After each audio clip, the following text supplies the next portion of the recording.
தமிழகத்தை பொறுத்தவரை இனி வருகின்ற நாட்களில் லேசான மழை முதல் மிதமான மழையும், ஒரு சில இடங்களில் கனமழையும் பதிவாக வாய்ப்புள்ளது. நீங்க நம்ம சேனல் சப்ஸ்கிரைப் பண்ணாம இருந்தீங்கன்னா, மறக்காம லைக் பண்ணிக்கோங்க, சப்ஸ்கிரைப் பண்ணிக்கோங்க. உங்க நண்பர்களுக்கு தெரியப்படுத்த ஷேர் பண்ணுங்க.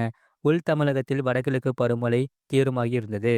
உள் தமிழகத்தில் அநேக இடங்களிலும், கடலோர தமிழகத்தில் ஒரு சில இடங்களிலும் மழை பெய்துள்ளது. புதுவை மற்றும் காரைக்கால் பகுதிகளில் மிக லேசான மழை பதிவாகியுள்ளது. அடுத்த 7 தினங்களுக்கான வானிலை முன்னறிவிப்பு மற்றும் எச்சரிக்கை. தெற்கு கேரளா கடலோர பகுதிகள் மற்றும் அதனை ஒட்டிய தென்கிழக்கு அரபிக்கடல் பகுதிகளில் ஒரு வளிமண்டல கீழடுக்கு சுழற்சி நிலவுகிறது. இதன் காரணமாக 29ஆம் தேதி தமிழகத்தில் ஓரிரு இடங்களிலும், புதுவை மற்றும் காரைக்கால் பகுதிகளிலும் லேசான மழை முதல் மிதமான மழை பெய்யக்கூடும். அதிகாலை வேளையில் ஒரு சில இடங்களில் லேசான பனிமூட்டம் காணப்படும். 30ஆம் தேதி தமிழகத்தில் ஒரு சில இடங்களிலும், புதுவை மற்றும் காரைக்கால் பகுதிகளிலும் லேசான மழை முதல் மிதமான மழை பெய்யக்கூடும். 31ஆம் தேதி தென் தமிழகத்தில் ஒரு சில இடங்களிலும், வட தமிழகத்தில் ஓரிரு இடங்களிலும், புதுவை மற்றும் காரைக்கால் பகுதிகளிலும் இடி மின்னலுடன் கூடிய லேசான மழை முதல் மிதமான மழை பெய்யக்கூடும். ஜனவரி 1ஆம் தேதி முதல் 3ஆம் தேதி வரை தமிழகத்தில் ஓரிரு இடங்களிலும், புதுவை மற்றும் காரைக்கால் பகுதிகளிலும் லேசான மழை முதல் மிதமான மழை பெய்யக்கூடும். சென்னை மற்றும் புறநகர் பகுதிகளுக்கான வானிலை முன்னறிவிப்பு. அடுத்த 24 மணி நேரத்தில் வானம் ஓரளவு மேகமூட்டம் காணப்படும். நகரின் ஒரு சில பகுதிகளில் லேசான மழை பெய்யக்கூடும். அதிகாலை வேளையில் லேசான பனிமூட்டம் காணப்படும். அதிகபட்ச வெப்பநிலை 30 முதல் 31 டிகிரி செல்சியஸ் ஊட்டியும், குறைந்தபட்ச வெப்பநிலை 22 முதல் 23 டிகிரி செல்சியஸ் ஊட்டியும் இருக்கக்கூடும். அடுத்த 48 மணி நேரத்தில் வானம் ஓரளவு மேகமூட்டம் காணப்படும். நகரின் ஒரு சில பகுதிகளில் லேசான மழை முதல் மிதமான மழை பெய்யக்கூடும். அதிகாலை வேளையில் லேசான பனிமூட்டம் காணப்படும். அதிகபட்ச வெப்பநிலை 30 முதல் 31 டிகிரி செல்சியஸ் ஊட்டியும், குறைந்தபட்ச வெப்பநிலை 23 முதல் 24 டிகிரி செல்சியஸ் ஊட்டியும் இருக்கக்கூடும். மீனவர்களுக்கான எச்சரிக்கை.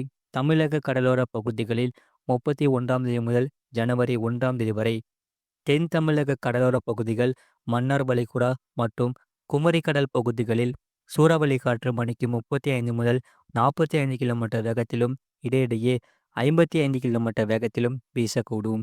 மேற்குறிப்பிட்ட நாட்களில் மீனவர்கள் இப்பகுதிகளுக்கு செல்ல வேண்டாம் என்று அறிவுறுத்தப்படுகிறார்கள். மறக்காம லைக் பண்ணிக்கோங்க, சப்ஸ்கிரைப் பண்ணிக்கோங்க. உங்கள் நண்பர்களுக்கு தெரியப்படுத்த ஷேர் பண்ணுங்க. வடகிழக்கு பருவமழை தீவிரம் காரணமாக 5 மாவட்டங்களில் கடும் கனமழையானது தீவிரமடைய வாய்ப்புள்ளது. குறிப்பாக வருகிற டிசம்பர் 30 முதல் ஜனவரி 2ஆம் தேதி வரை கனமழையானது தீவிரமடைய வாய்ப்புள்ளது.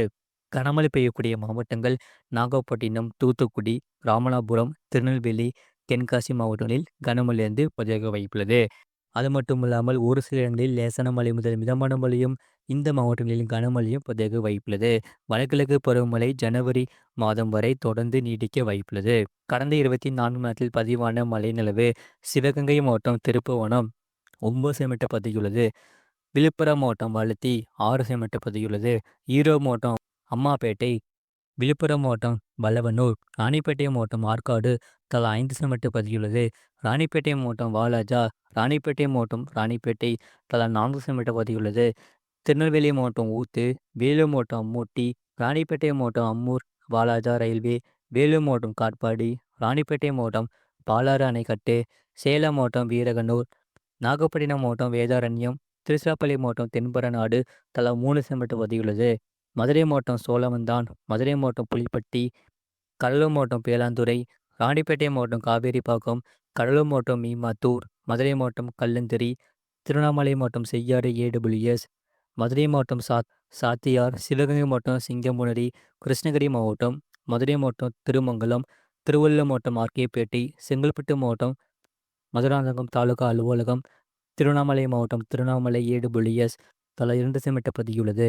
நீலகிரி மாவட்டம் பர்லியார், மதுரை மாவட்டம் மேட்டுப்பட்டி, மதுரை மாவட்டம் பெரியப்பட்டி, கடலூர் மாவட்டம் ஸ்ரீமுஷ்ணம், வேலூர் மாவட்டம் மேலாளத்தூர், திருவண்ணாமலை மாவட்டம் வெம்பாக்கம், நாகப்பட்டினம் மாவட்டம் வேதாரண்யம் ஏடபிள்யூஎஸ், திருப்பூர் மாவட்டம் உப்பாறு அணை, வேலூர் மாவட்டம் விரிஞ்சிபுரம் ஏடபிள்யூஎஸ், சேலம் மாவட்டம் மேட்டூர், கிருஷ்ணகிரி மாவட்டம் பாம்பாறு அணை, சேலம் மாவட்டம் எடப்பாடி, மதுரை மாவட்டம் ஏழுமலை, அரியலூர் மாவட்டம் குருவாடி, சேலம் மாவட்டம் மேட்டூர், தருமபுரி மாவட்டம் பாலக்கோடு, கடலூர் மாவட்டம் குறிஞ்சிப்பாடி, விருதுநகர் மாவட்டம் காரியாபட்டி தலா 1 சென்டிமீட்டர் பதிவுள்ளது. இனி வருகின்ற நாட்களில் கனமழையானது பகுதியாக பதிவாக வாய்ப்புள்ளது. மறக்காம நீங்க லைக் பண்ணிக்கோங்க, சப்ஸ்கிரைப் பண்ணிக்கோங்க. உங்க நண்பர்களுக்கு தெரியப்படுத்த ஷேர் பண்ணுங்க.